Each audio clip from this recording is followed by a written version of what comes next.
Abra sua Bíblia no segundo livro de Reis, capítulo 4, segundo Reis 4, e nós vamos ler do versículo 1 até o versículo 7. Segundo Reis 4, de 1 a 7. Aflição e provisão é o tema dessa mensagem. Aflição e provisão. Segundo Reis 4, de 1 a 7. Eu lerei o texto todo, depois eu vou aqui orientar como nós vamos caminhar na mensagem dessa noite. Eu leio a Nova Atualizada de Almeida. Certa mulher, viúva de um dos discípulos dos profetas,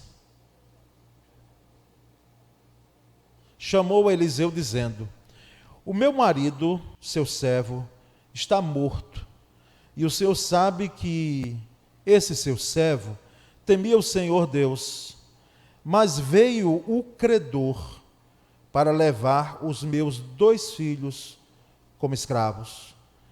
Eliseu perguntou à mulher: o que posso fazer por você? Diga-me o que é que você tem em casa. Ela respondeu: esta sua serva não tem nada em casa, a não ser um jarro de azeite. Então Eliseu disse: vá, peça emprestadas vasilhas a todos os seus vizinhos, vasilhas vazias, muitas vasilhas. Depois entre em casa, feche a porta atrás de você e dos seus 2 filhos, e derrame o azeite em todas aquelas vasilhas. Ponha à parte as que forem ficando cheias. A mulher foi embora dali e fechou a porta atrás de si e dos seus filhos. Estes lhe passavam as vasilhas e ela as enchia. Quando todas estavam cheias, ela disse a um dos filhos: traze-me mais uma vasilha. Mas ele respondeu: não há mais vasilha nenhuma. E o azeite parou. Então ela foi e contou ao homem de Deus. Ele disse: vá, venda o azeite e pague a sua dívida, e você e os seus filhos vivam do que sobrar. Amém. Glória a Deus. Vamos orar um pouco mais. Senhor, tua palavra foi lida. Eu te peço graça em nome de Jesus para poder explaná-la, e que alcance ela os nossos corações nessa noite. Faz com que, Senhor, esse fato, esse episódio que ocorreu há séculos atrás, possa trazer lições preciosas para nossas vidas em pleno século 21 que estamos vivendo. Essa é a nossa oração em nome de Jesus. Amém. Meus irmãos, o ministério de Eliseu é muito conhecido dentre os leitores da Bíblia, porque ele foi sucessor do profeta Elias. Então é alguém muito conhecido, inclusive com alguns episódios de milagres ocorridos através do seu ministério. Milagres mesmo, no Antigo Testamento. Porque há quem pense que milagres eles estão muito mais para o Novo Testamento, é claro, mas no Antigo Testamento ocorreram muitos milagres. E milagres feitos por Deus através. Não foi Eliseu que fez o milagre. Às vezes a gente vê na nossa literatura, eu digo evangélica, mas Eliseu fez o milagre. Não, quem fez o milagre foi Deus, através do mistério de Eliseu. E percebemos então que a situação de Israel, o reino do norte, se juntou com o reino do sul, Judá, e eles foram guerrear contra os moabitas. Tá certo? O pastor Silvio Lamego, há domingos atrás, falou sobre isso. A guerra dos moabitas, e se juntaram o reino do norte, que era chamado de Israel, com capital Samaria, e o reino do sul, com capital ali Jerusalém, não é? Em Judá, capital Jerusalém. Então eles se juntaram e guerrearam contra os moabitas. E irmãos, percebemos que logo após a guerra entre esses reis de Israel e Judá contra os moabitas, é quando ocorre esse episódio aqui. E nós percebemos então, por isso que coloquei ali, a morte e a miséria extrema estão sempre ligados à guerra. Guerra nunca foi boa, tá certo? Embora nesse momento aqui era um momento muito bélico, e até hoje acontece, em algum lugar do mundo está acontecendo não apenas uma guerra, mas mais de uma. Porque desde que o mundo é mundo, nós sabemos que eclode guerras entre povos, entre países, não é? E nesse tempo aqui, irmãos, essa guerra trouxe miséria, né? Trouxe uma situação muito difícil para o povo de Israel. Uma escassez de tudo, uma dificuldade extrema, não é? Então o povo estava com uma penúria. A situação era muito triste do ponto de vista social, mas também do ponto de vista econômico para o povo. Então esse é o contexto do texto, tá certo? Situação de caos em Israel. E percebemos então, aí nós vamos agora, não é? Versículo por versículo, tá certo? Deixando de lado aqueles que são afeitos, e eu gosto muito, não é, de seguir as orientações homiléticas, não é, de trabalhar um texto, mas vamos agora perceber, versículo por versículo, lições desse episódio, porque não é em vão que está na Bíblia.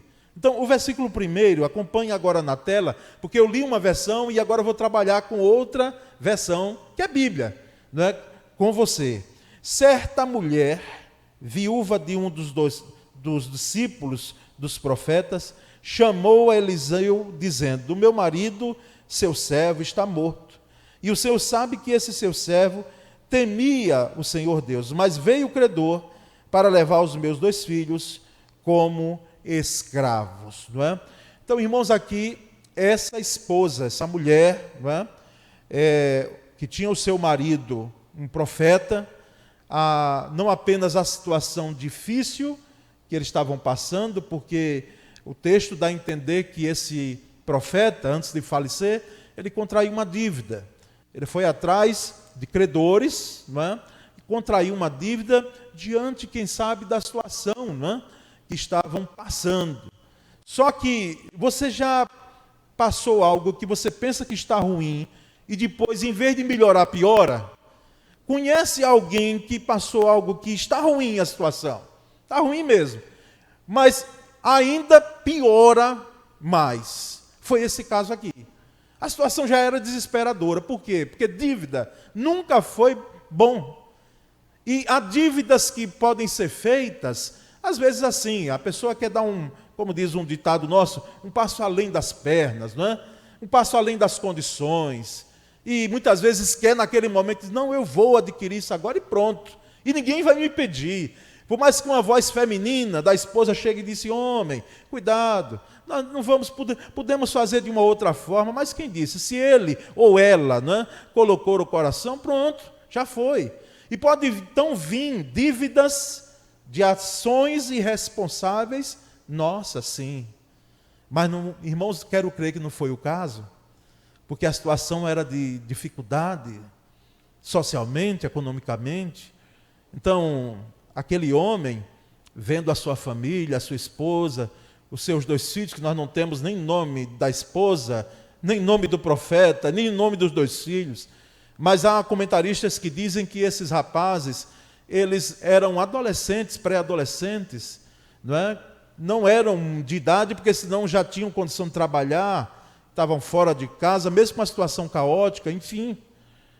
Ele, olhando a necessidade, contraiu essa dívida e veio a morrer. O que estava ruim ficou pior. Então o credor, e se você diz, mas que homem severo, a lei de Israel inclusive dava amparo a esse credor.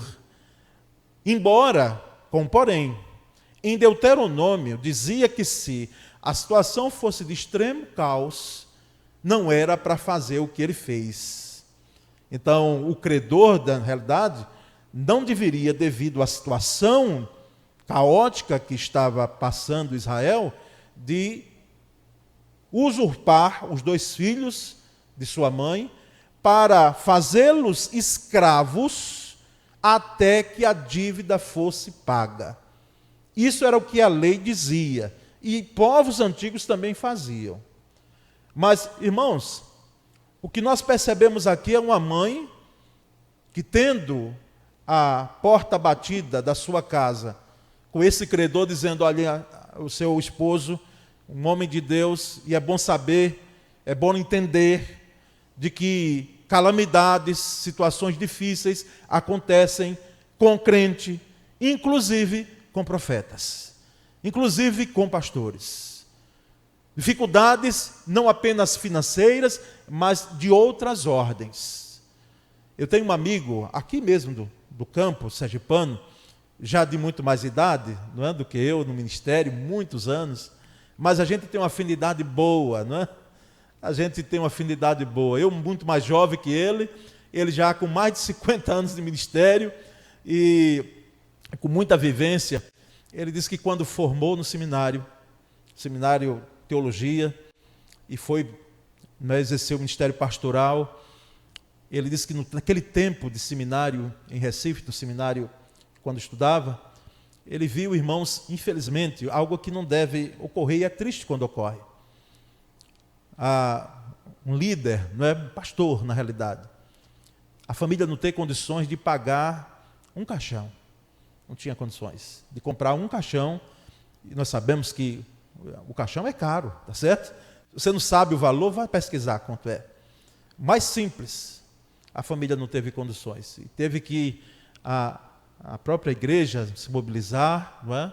Porque ele já não estava no ministério, já estava, o pastor Júnior, adoentado, e teve que pedir licença da igreja, sair da igreja, aquela coisa toda, não é? Houve algum suporte de outras pessoas, mas tinha outras implicações de que ainda não vinha com o auxílio doença, enfim. Aí ele disse: meu Deus, eu vou estudar, eu vou me preparar o que eu puder para não passar isso com a minha família.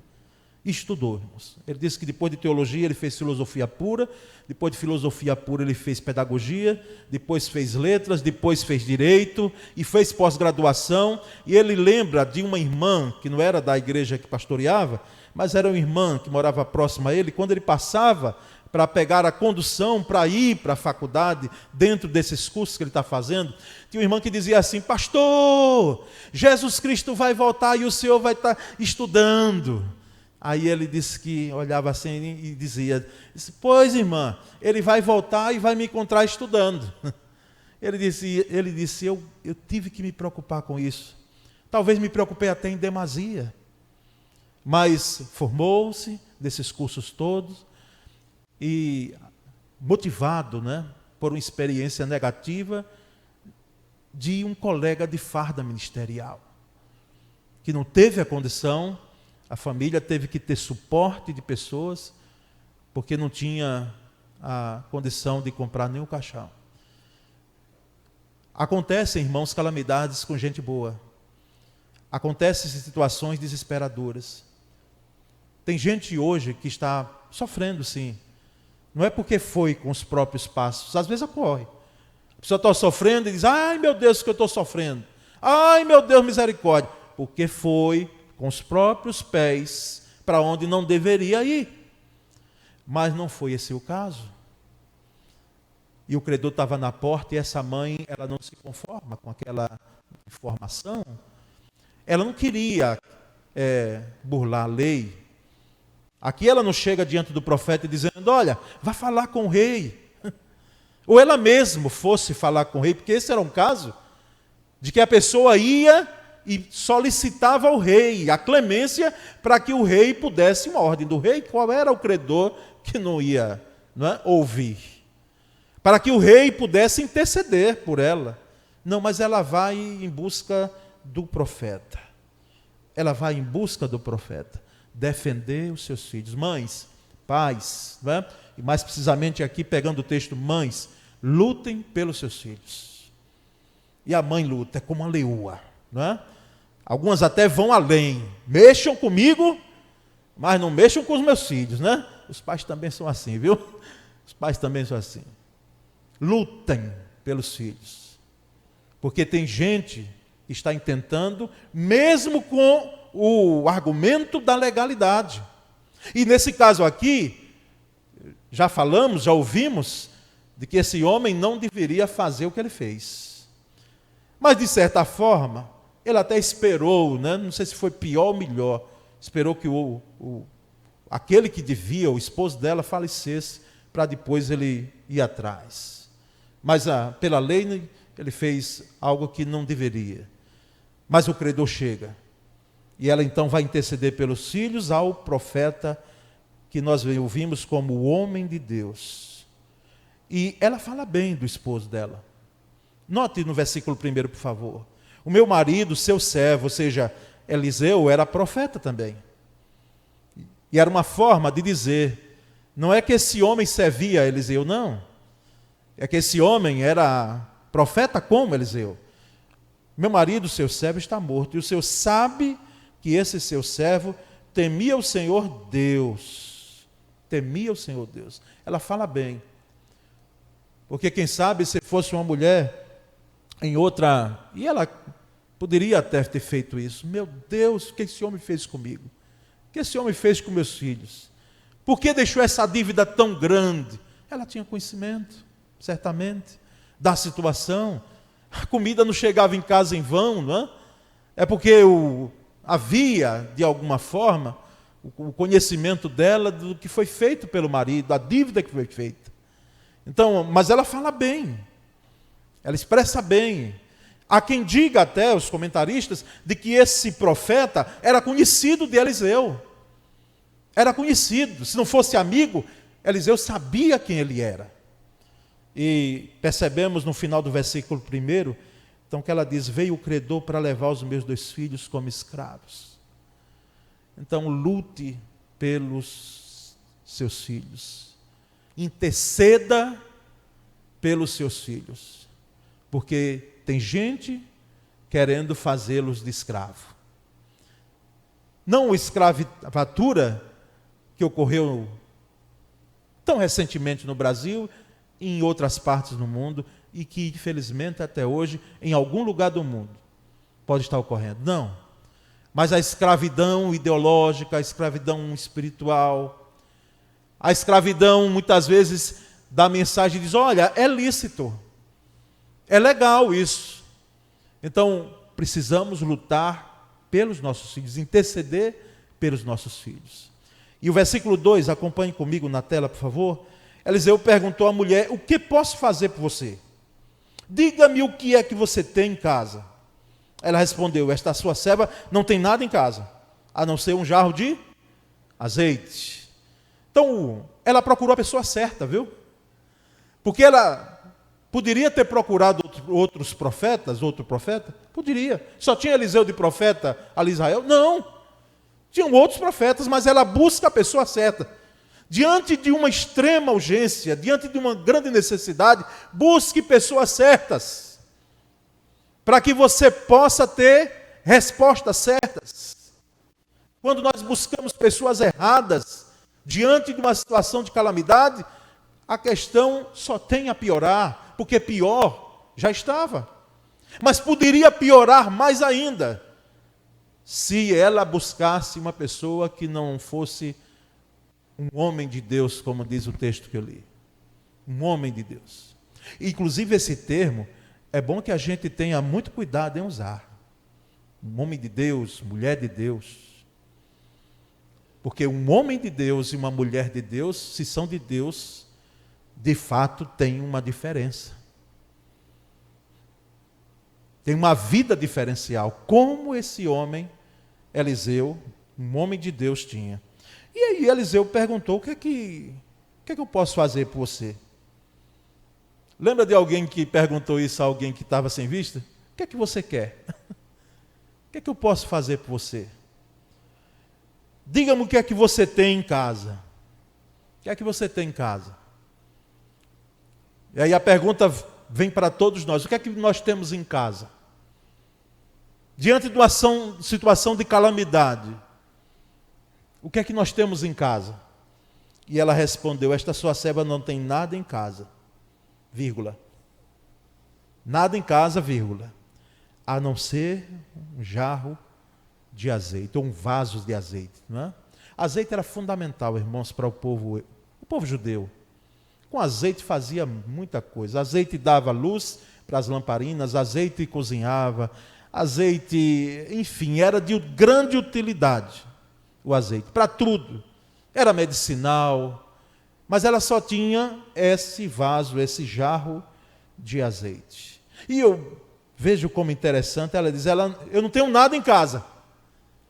Nada em casa. Aí, vírgula, eu tenho apenas, a não ser um jarro de azeite. Aqui nos traz uma lição de você, diante da calamidade, e eu também, nós não maximizarmos o problema, nem minimizarmos.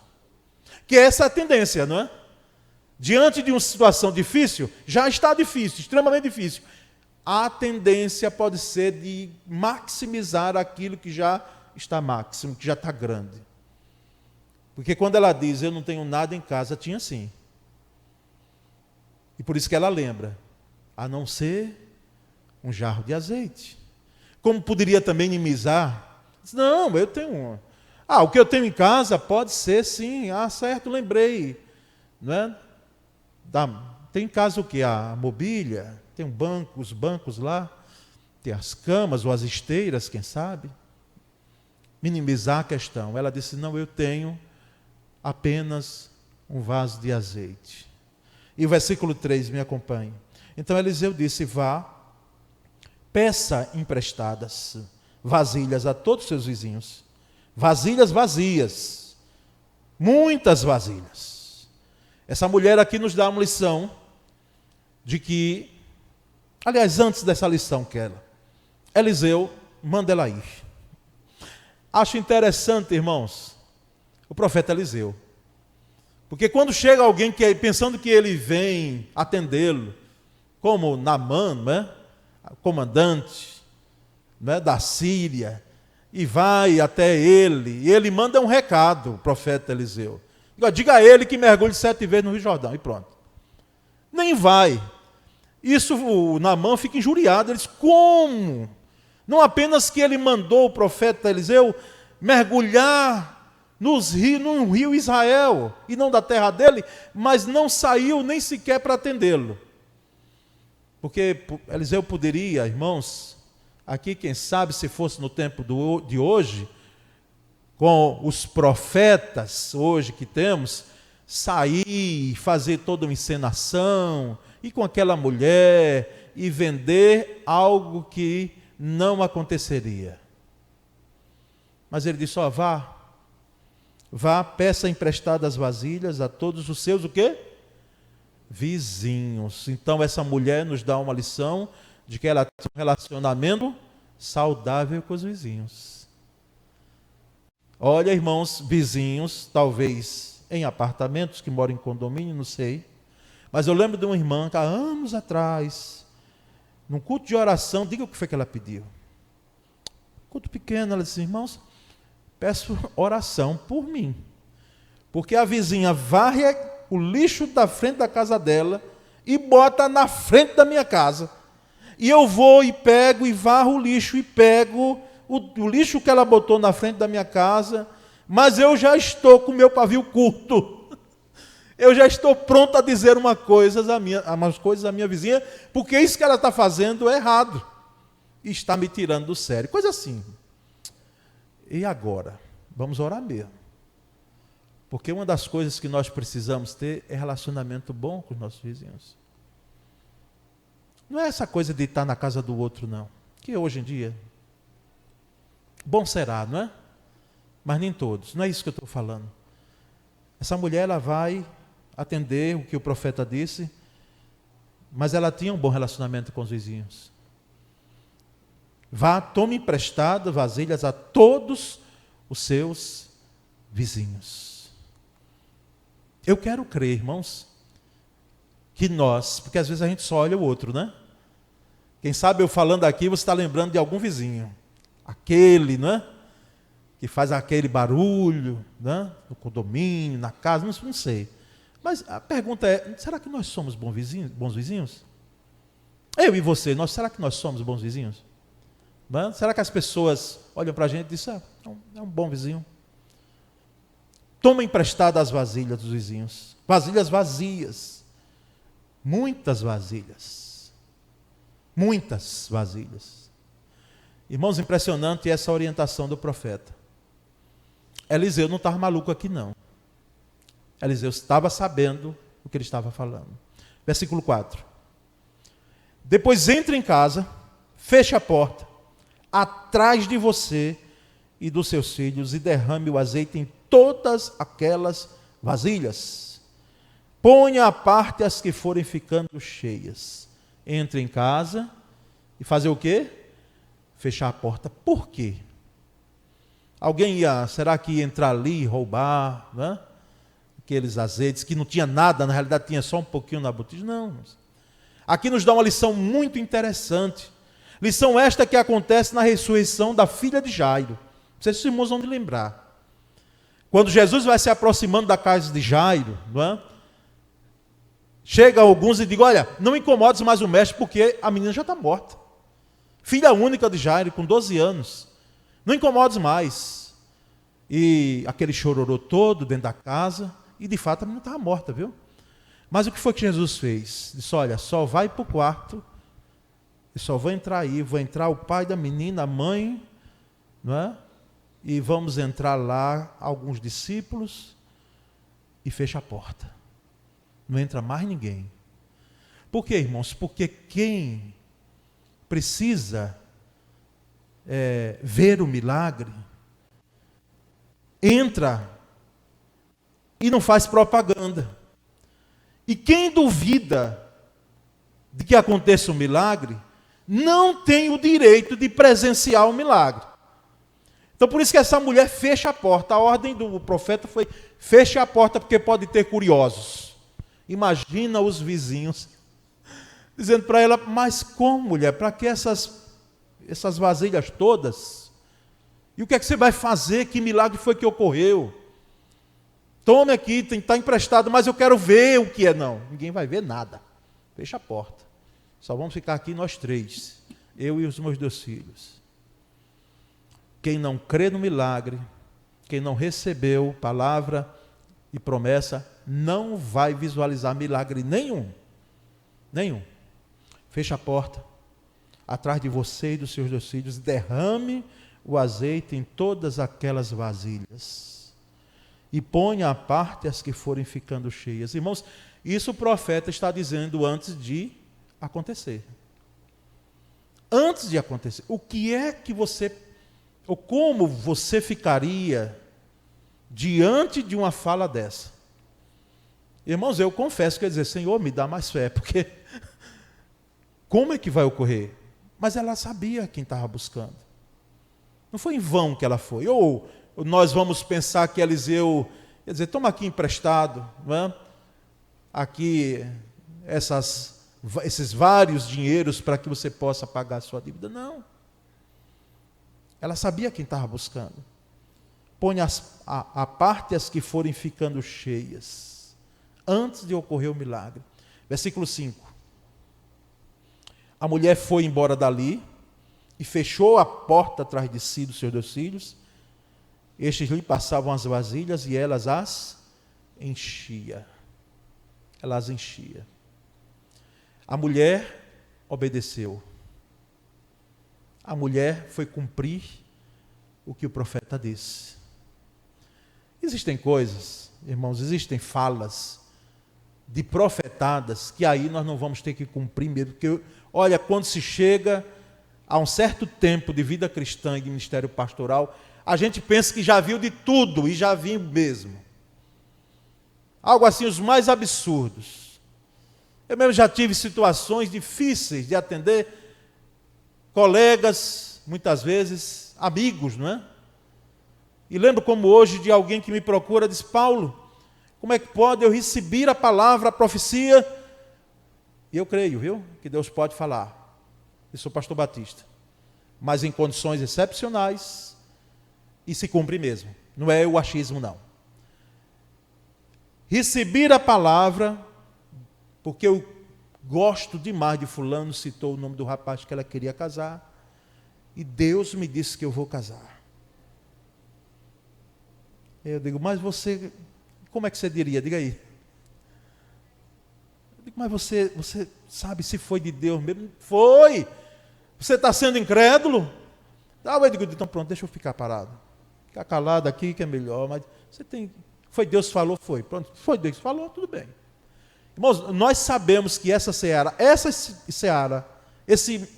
questão, excepcionalmente, eu já disse aos jovens, reitero, e a quem quer casar. Posso até crer que Deus tem uma pessoa específica, meu irmão, para você. Mas Deus tem um padrão de gente, entendeu? Não é alguém específico assim. A gente lê a história de Isaac e Rebeca e diz, o meu Isaac, minha Rebeca. Não, Deus tem um padrão, alguém que seja servo de Deus, serva de Deus, trabalhador, trabalhadora, prudente, sábio, sábia. É o padrão de Deus. E não especificamente uma pessoa, embora eu quero crer. Se você não casasse com sua esposa, e ela é uma mulher de Deus, tão querida, né? Casaria com outra pessoa, igual, e agora tapem os ouvidos, ou melhor. Igual ou melhor. Se esse homem não fosse seu esposo, minha irmã, seu marido, seria alguém igual ou melhor. E aí a minha amiga foi tão talentosa, um amor muito grande pela obra missionária. Uma mulher de Deus. Mas colocou no coração alguém que ela deveria esquecer, porque quando foi falar, e ela foi. Ela disse, olha, Deus me falou que você vai casar comigo. E do outro lado, alguém muito sincero, disse, me perdoe. Aí disse, porque eram amigos, né? A amizade, às vezes, termina em namoro e casamento. Mas nem sempre. É melhor ficar como amigo, se você não quiser dar o passo. Ele disse, mas Deus não falou comigo. Eu não posso lhe enganar. Eu gosto de você, mas como amiga. Não vou poder. E é frustração, decepção. Ficou difícil dizer para ela que Deus não errou. Não foi Deus que errou, não. Foi alguém que se levantou e falou algo que Deus não disse. Mas vamos voltar ao texto. Fecha aí esse comentário que está dentro de algo pertinente à palavra. A mulher foi embora dali e ela cumpriu, irmãos.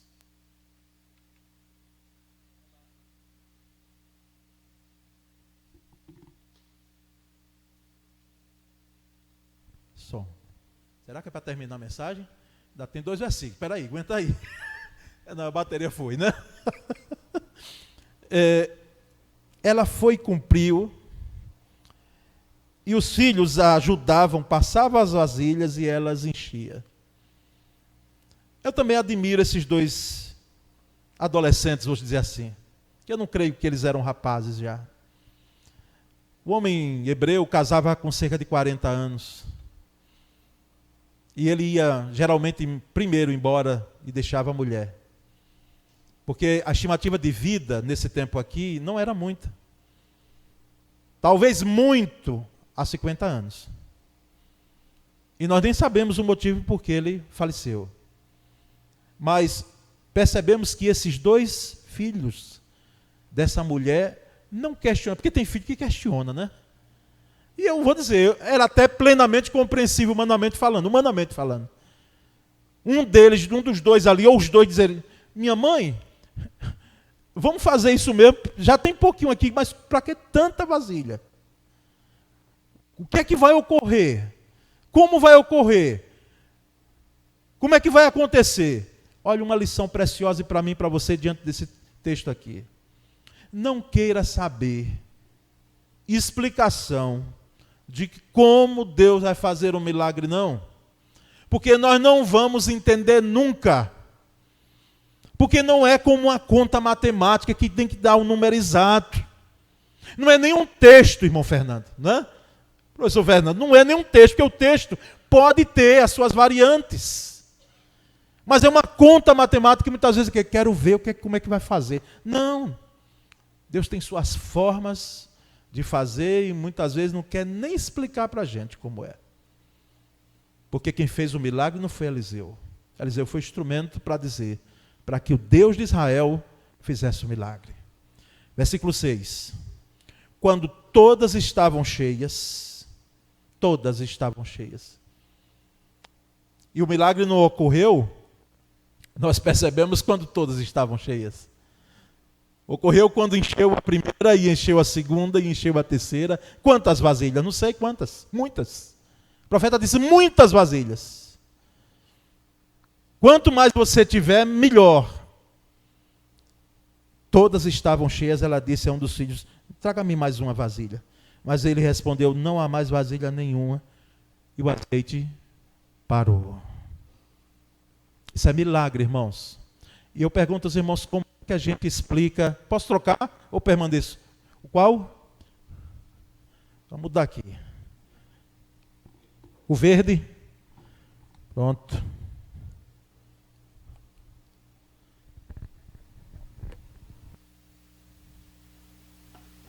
Não vamos procurar saber como o milagre aconteceu, como vai acontecer, porque nós não temos condição de entender isso plenamente, porque milagre, eu diria, Deus explica, mas a gente não tem como ter uma explicação racional, irmãos.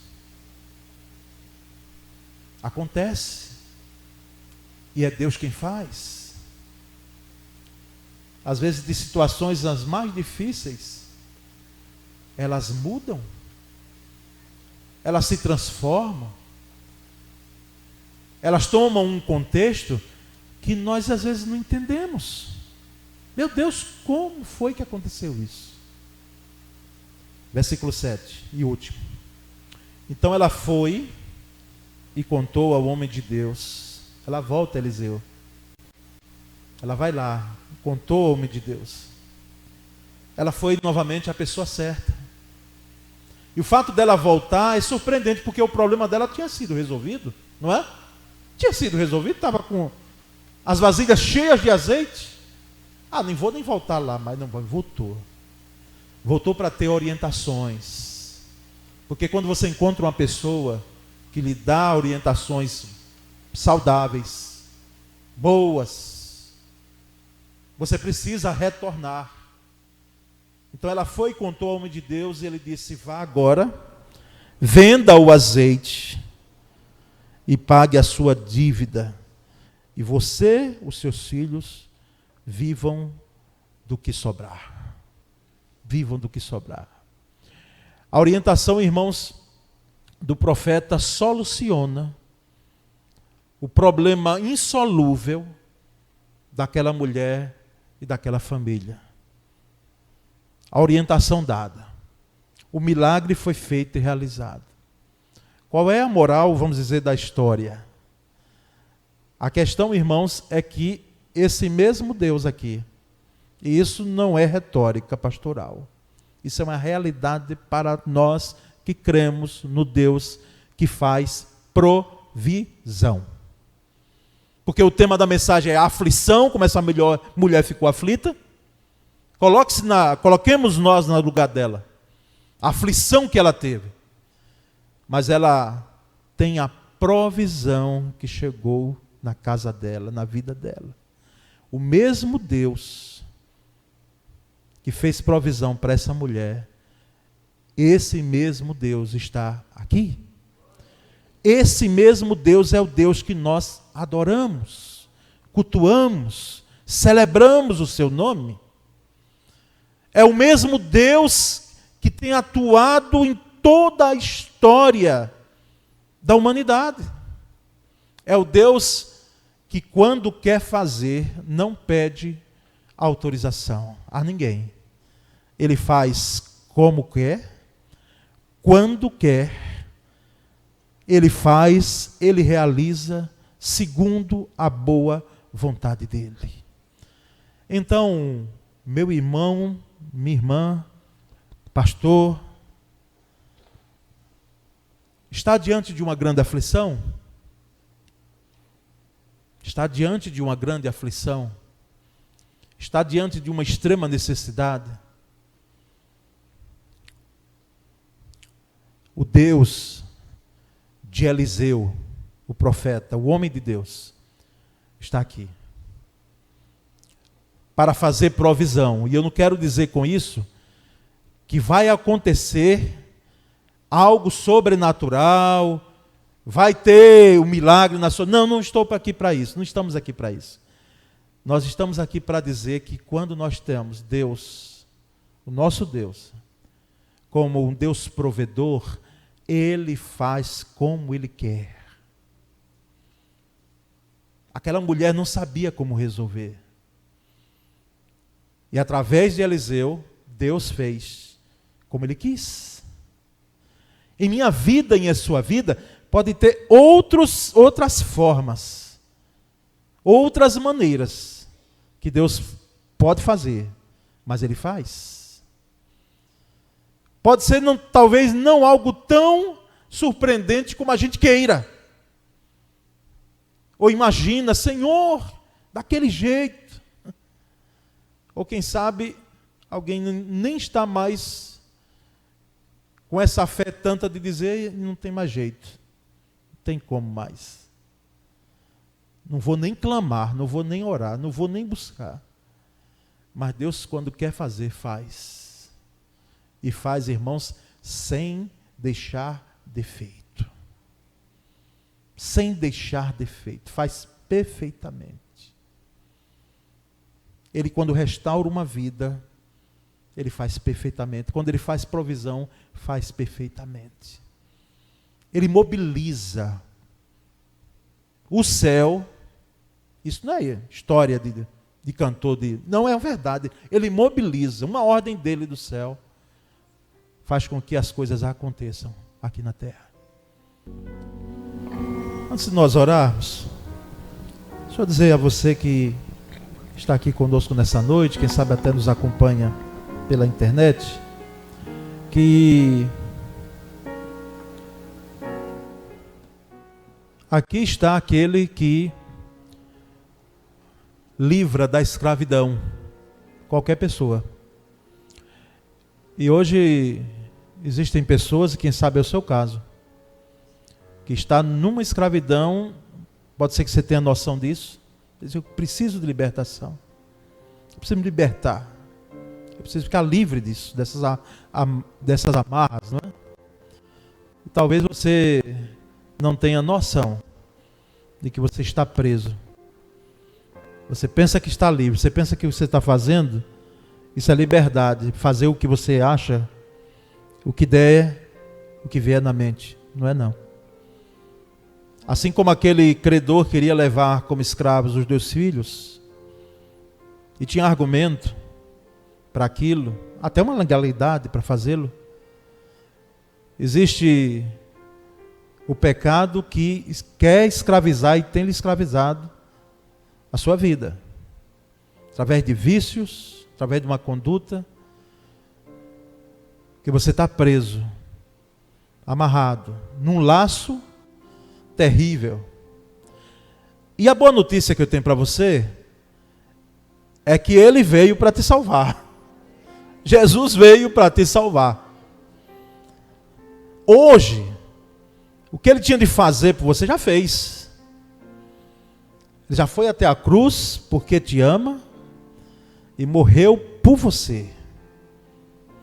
Então hoje, você pode sim dizer, Senhor, então me salva dessas amarras, quebra o laço, corta a lança, Senhor. Faz com que eu tenha liberdade. E eu lembro do texto maravilhoso da Escritura, conhecereis a verdade que é Cristo, e a verdade que é Jesus vos libertará. Vos libertará. Esse é um primeiro ponto que eu quero deixar aqui. Seja alcançado pela graça de Jesus. Não coloque na sua mente de que para o seu caso não tem solução, porque tem. Jesus veio para dizer, tem sim. Tem sim. Segundo, eu quero dizer aos irmãos que estão nessa noite aqui, que o nosso Deus, você já sabe disso, né? Nós sabemos disso. É um Deus de provisão. Quinta-feira nós falamos e oramos, especificamente pela questão financeira, para que nós tenhamos sabedoria. Não foi repreender o demônio né? Não. Eu até penso que existem entidades que trabalham sim nisso. Mas nós tenhamos sabedoria de lidar com finanças, com dinheiro, para que ele não nos domine, para que não sejamos dominados por ele, por mais importante que ele seja e é. Mas me admirei de que 70 milhões de brasileiros hoje estão endividados. Como aquela família dessa mulher aqui, da casa do profeta, uma família sacerdotal, aliás, profética, pastoral, vamos dizer assim, não é? Estava endividada. 70 milhões de brasileiros. Pode ser que no seu caso não seja tanto. Seja uma questão que a gente pode olhar pelo prisma humano e dizer, Senhor, faz algo diferente. Como eu li há uns anos atrás, numa comunidade, não é? De jovens que se preparavam para servir melhor. E a situação era difícil, porque o pagamento, as mensalidades, não chegavam, os mantenedores não chegavam tão facilmente. E houve uma dificuldade de se comer naqueles almoços ali durante aqueles dias, arroz e ovos. Arroz e ovos, arroz e ovos, e ovos e ovos. E aí alguém ousou, uma moça lá no meio deles, chamada Fátima, ousou orar, Senhor, eu queria tanto comer um peixe, Senhor. Manda um peixe para a gente. Ô Senhor, não é que eu estou reclamando dos ovos, mas manda um peixe, Senhor. E aí terminou a oração. Você pode imaginar o que alguns estavam pensando, né? Que milagre vai acontecer? Qual o peixe que vai chegar aqui? Irmãos, isso ocorreu pela manhã, no café da manhã. E quando foi meio-dia, sem ninguém esperar, chega o caseiro lá da missão. Próximo tinha um rio que ele tinha ido pescar. E traz não sei como é que chama, um molho de peixes lá. E passa para a cozinheira. Sem ela, aquela moça saber, sem ninguém saber. Quando é no almoço que eles vêm, olha o peixe lá, Emília. Olha o peixe lá. Então eu fico imaginando, né? Você ligou para quem para trazer? Não, foi provisão. Em algo simples, né? A gente pode chamar simples, mas não foi não, irmãos. Eu vou dizer, eu não teria, quem sabe a ousadia, ou a fé, né? De fazer talvez esse tipo de oração naquele momento. Senhor, está tão difícil, como é que vai em peixe? Senhor, eu quero um peixe. O bom é que ela não determinou o tempo. Ela não exigiu nada de Deus, né? Como a gente viu hoje de manhã. Dizer, Senhor, eu exijo que seja agora meio-dia. Não, quem somos nós? Deus faz como quer. Ele usa um caseiro para pescar no rio e trazer.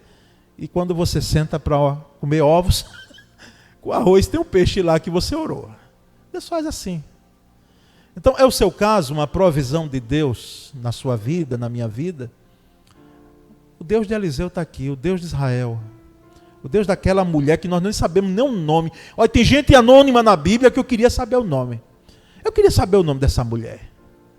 Que mulher que teve fé, obediente. Porque se alguém quer bênção de Deus, não vai ter desobediente de jeito nenhum. Vai ser pela obediência. Foi, por mais absurdo que fosse, as orientações, humanamente falando, do profeta, ela foi e cumpriu. E ela presenciou o milagre, e ela experimentou a presença dos filhos com ela. Não está na Bíblia, mas eu quero crer, irmãos, que essa mulher, ela nunca mais teve problema nessa situação. Teve outros. Essa aqui, esse foi solucionado. Esse foi solucionado. Então vamos orar nesse sentido. Senhor, faz provisão daquilo que eu não tenho condição de fazer. Eu não posso, eu não tenho. mas o Senhor pode e o Senhor tem. É a sua necessidade nessa noite? Nesses dias, não nessa noite, né? Mas nesse tempo, nesse início de ano, é a sua necessidade? Então fiquemos em pé, você que está dentro dessa situação de provisão de Deus, para algo que você não sabe como acontecerá, nem queira saber, e nem eu sei, e nem você sabe muito menos. O que nós sabemos é que Deus provê. Ele é um Deus de provisão diante da aflição nossa. Porque Ele é bom, porque Ele é misericordioso.